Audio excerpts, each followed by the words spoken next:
The average new car in Britain now costs £52,000. 15 years ago, it was £22,000. That is a 129% increase, nearly 50% above inflation. And here is the part that should make you angry. Despite costing more than double, the cars rolling off forecourts today are dying faster than the ones your dad bought in 2005. Not because the engines are worse, not because the steel is thinner, but because of a series of design decisions, regulatory traps, and corporate strategies that have turned the modern car into something closer to a smartphone than a machine. Something designed to be replaced, not repaired. And nobody in the industry wants to have this conversation openly because the money is too good. Let me show you exactly how this happened. If you bought a Ford Mondeo or a Vauxhall Vectra in 2005, the engine was a relatively simple mechanical system. Fuel went in, combustion happened, exhaust came out. There was an exhaust gas recirculation valve to control nitrogen oxide, but it was a basic vacuum-operated unit. If it failed, a decent mechanic could replace it in under an hour for less than £200.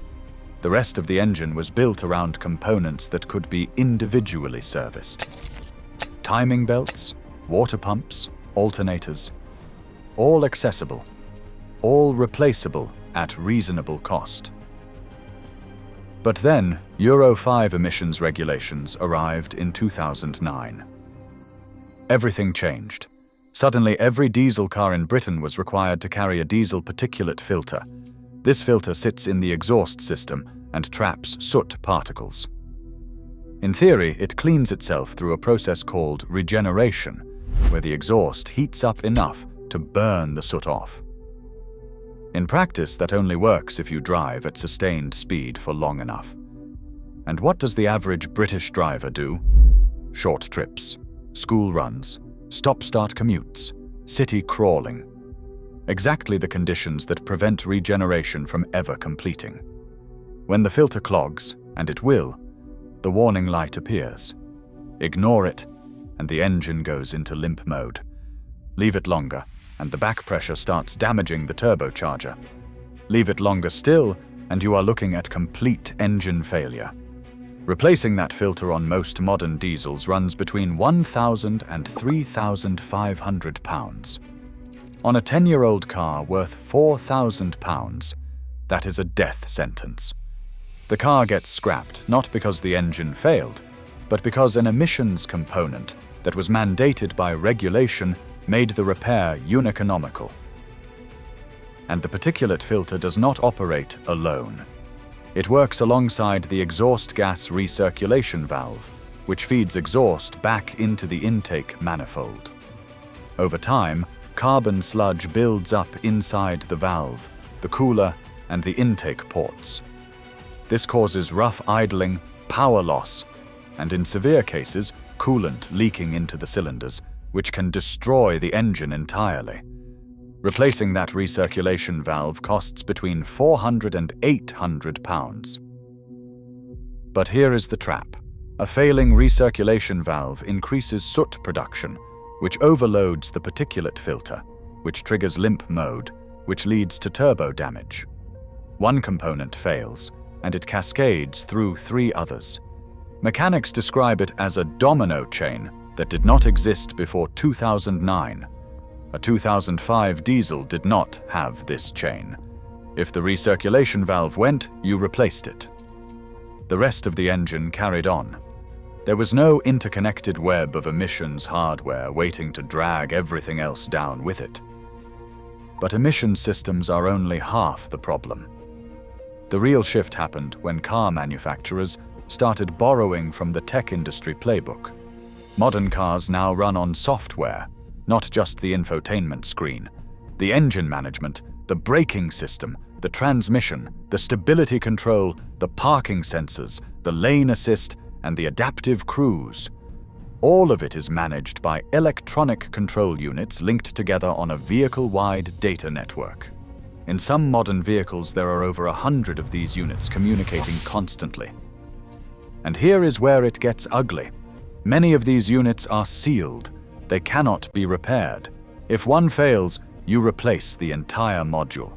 A single control unit replacement on a mainstream car can cost over £1,000, including dealer programming. Independent garages are increasingly locked out because the diagnostic software is proprietary. The manufacturer controls who can read the codes, who can reset the systems, and who can order the parts. This is not a side effect. According to reports, this is by design. A former engineer from a major manufacturer stated publicly that by 2010, the industry was ready to make major components effectively disposable and to implement technologies that actively prevented user maintenance. Think about what that means. In 2005, a competent home mechanic could service almost every system on a typical family car with a Haynes manual and a socket set. Today, you cannot even check your own oil on some models because they removed the dipstick. Not because dipsticks fail, but because removing them forces you back to the dealer. And then there is the material issue. To meet emissions targets, manufacturers have been replacing metal components with plastic. Plastic intake manifolds, plastic thermostat housings, plastic coolant pipes. These parts are lighter, which helps with carbon emission figures on the test cycle. But they degrade faster. They become brittle with heat cycling. They crack. And when a plastic coolant pipe fails at 70 on the motorway, the engine overheats and the head gasket fails. A component that cost the manufacturer pennies just wrote off a car. In 2005, those same parts were aluminium or cast iron. They lasted the life of the vehicle.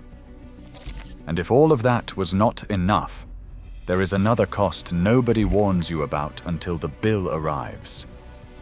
Insurance. The Association of British Insurers reported that vehicle repair costs hit £7.5 billion in 2025 alone. That is 63% of all motor claims payouts. And the reason is exactly what we have been talking about. Modern components like integrated sensors, cameras and radar modules built into bumpers and windscreens make every minor prang exponentially more expensive to fix. A cracked bumper on a 2005 Astra was a scrapyard job and a tin of paint. A cracked bumper on a 2025 model with embedded parking sensors and a forward collision camera is a dealer repair running into 4 figures. Insurers pass that cost to your premium. And if the repair exceeds the car's value, they write it off. Cars that are 3 or 4 years old are being declared total losses over damage that would have been a weekend fix 20 years ago. And now the industry has introduced its newest time bomb: software dependency. Modern cars use cellular networks for connected services, over-the-air updates, and remote diagnostics. When third-generation mobile networks were shut down, cars that relied on them lost functionality. Features that worked when you bought the car simply stopped. Navigation systems went dark. Remote start apps died. Emergency call systems went offline. The fix was not a software patch. It was to buy a newer car. Industry analysts are now warning that the same thing will happen with 4th-generation networks as 5th generation takes over. With the rise of over-the-air updates, manufacturers can choose when to stop supporting a model. The moment they pull the plug on software updates, systems start failing. Error codes appear that cannot be cleared. Features lock out. A perfectly functional car can become undrivable because a server somewhere decided it was no longer worth maintaining. If this is the kind of thing the industry hopes you never hear, hit subscribe, because there is a lot more they are hiding. This is the model the tech industry perfected with smartphones. Release. Support for 3 years. Abandon. Force an upgrade. The car industry has adopted it. Wholesale. The J.D. Power Vehicle Dependability Study shows that reported problems per 100 vehicles rose from 126 in 2013 to 202 in 2025, And the biggest growth category is not engines or transmissions. It is electronics and software. And here is the detail that connects everything and that nobody in the industry wants you to piece together. The average car on British roads is now 9.5 years old. That means the most common car out there was built around 2015 or 2016. Right in the middle of the era when all of these systems became standard. Particulate filters layered with AdBlue, recirculation valves feeding into turbochargers, feeding into sealed control units, feeding into software that phones home to a server.